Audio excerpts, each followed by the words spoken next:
En el Uruguay, además del padre Livio María, hubo más personas que conocieron a Padre Pío de Pietrelcina y muchas más que aún sin conocerlo se empeñaron y perseveraron en crear grupos de oración y de divulgación de la vida y obra del sacerdote estigmatizado. En ese contexto no podemos olvidar y tenemos que recordar con mucho cariño al Padre Emilio del convento de los capuchinos de la calle Canelones y Minas de la ciudad de Montevideo. Pero por ahora, continuemos disfrutando del relato del Padre Livio María. Entonces, con uno de los sacerdotes que estaban allí, les pregunté, en definitiva, ¿qué es lo que hay de extraordinario acá? Y me dice, tutto extraordinario, todo es extraordinario. Y me empezó a relatar una serie de hechos. Por ejemplo, era una posguerra y las madres, ansiosas por saber si sus hijos vivían, se habían muerto o qué. Todas esas preguntas se las hacían a través de escritos al Padre Pío. Entonces, para llegar mejor directamente, se la dirigían a otro sacerdote, a un superior, y le preguntaban al Padre Pío. Padre Pío, la persona pregunta por su hijo. Dice si vive o murió. Él se ponía en una actitud de recogimiento y respondía, díganle que murió, pero no decirlo así, como diciendo, preparen, pero murió. Otro le preguntaba y le dijo, déjenme pensar, mañana te respondo. Y al otro día daba la respuesta. Bueno, y así, tantas gracias. Quiero alargar este asunto. Pero vino el momento para mí que considero culminante en la vida del Padre Pío. Fue la celebración de la misa. A unos estudiantes de medicina que concurrían allí, venían de todas partes de Italia, y les dije si yo podía ayudar al Padre Pío en el servicio del Santo Sacrificio, y me dijeron, sí, cómo no, pueden. Entre tanto, me contaron que en la pensión donde estaban había habido un alboroto y en fin, estaban dispuestos a hacer un cierto, llamémoslo así, un cierto escándalo en la iglesia donde el Padre Pío celebraba. ¿Qué hacemos?, me dijeron. Yo les dije, lo mejor es que se lo digan al Padre Pío. Y efectivamente, se lo dijeron al Padre Pío. Estaban esta gente ahí, en una compañía de revistas y demás, que estaban dispuestos a... Y entonces el Padre Pío, que se estaba poniendo los ornamentos sacerdotales para celebrar, con firmeza les dice, se qualcheduno, si alguno hace escándalo, prendeteli per le orecchie, agárrenlo por la oreja e cacciateli fuori, sacadlos, son profanatori de la casa de Dio. La misa fue una misa realmente devota, no hubo nada extraño. Eso sí, una misa que normalmente se celebra en media hora, aproximadamente empleó él en 1 hora y media. Yo noté que los 3 momentos en el que él más se detuvo subiendo al altar fue en los momentos en que el hombre sacerdote reconoce su indignidad. O sea, un silencio de dolor, de arrepentimiento, de adoración, y toda la misa fue un hombre abstraído de todo lo que podía suceder alrededor. La iglesia estaba llena. Todo lo que podía suceder alrededor. Un hombre sumergido en el misterio y en la adoración de lo que se estaba celebrando, de lo cual él era ministro en la persona de Cristo de esa celebración.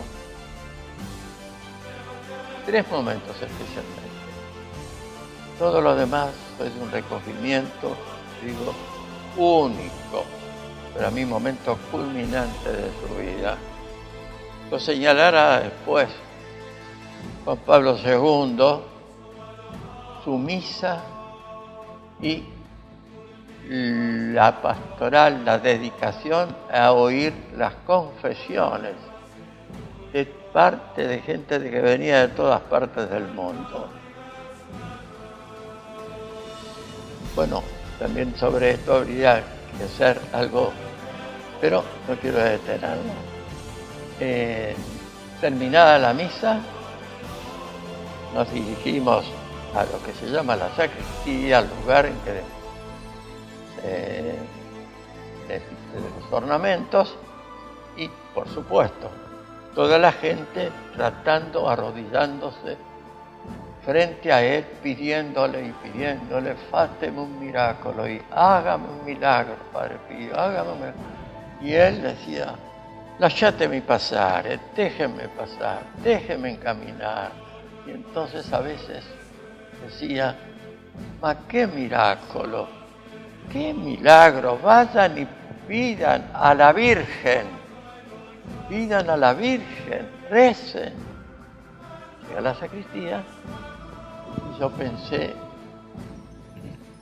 entonces hizo la reverencia debida al crucifijo y yo le tomé por la mano izquierda, a su lado estaba, le corrí la manga, le besé la mano y le pude ver todo un bordó, la sangre coagulada y el orificio. Se lo besé,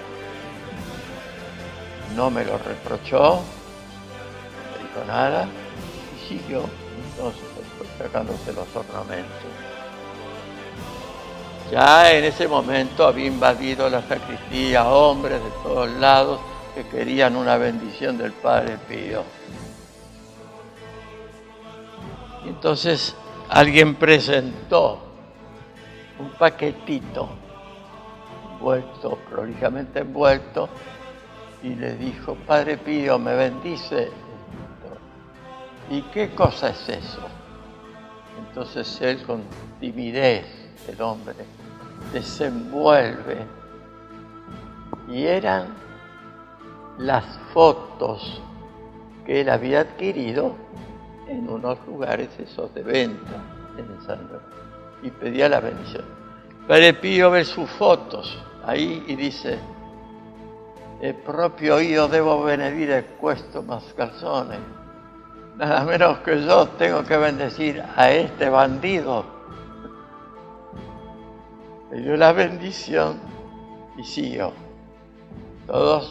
Muchos intentaban tomar, pero él muy retraído. Terminó esa escena, ese momento, hizo una oración y ya entonces llegó el momento que yo me iba a despedir. Lo acompañé a tomar un pocillo de café. Le dije, Padre Pío, entre los sobres que yo les dejé había un encargo que quería decir, y él me dice, no había nada. Lo que habían eran unas medallas que tú debías llevar bendecidas por el Padre Pío. Ah, le dije, de veras. Y ahora, a eso paciencia, dijo. Paciencia.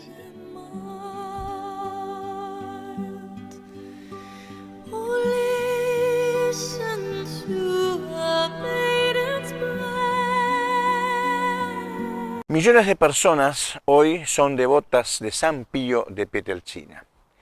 La capilla de San Giovanni Rotondo de Italia es visitada constantemente por miles de personas. Precisamente en esta capilla, el 22 de septiembre de 1968, Francisco Forgione celebró su última misa. Horas después se producía su deceso. En el capítulo próximo de Enigmas, vamos a ofrecerles un testimonio documental inédito, instancias y secuencias de la última misa de Padre Pío de Pietrelcina. Como les decíamos, un testimonio inédito con audio de origen que oportunamente presentamos en la televisión en el año 2007 y que entendemos importante compartirlo ahora con todos ustedes. Hasta la semana que viene.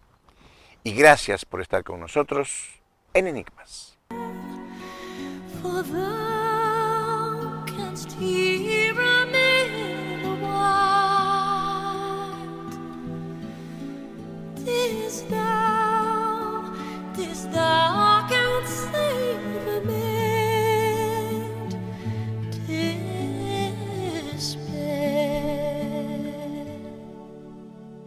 We slow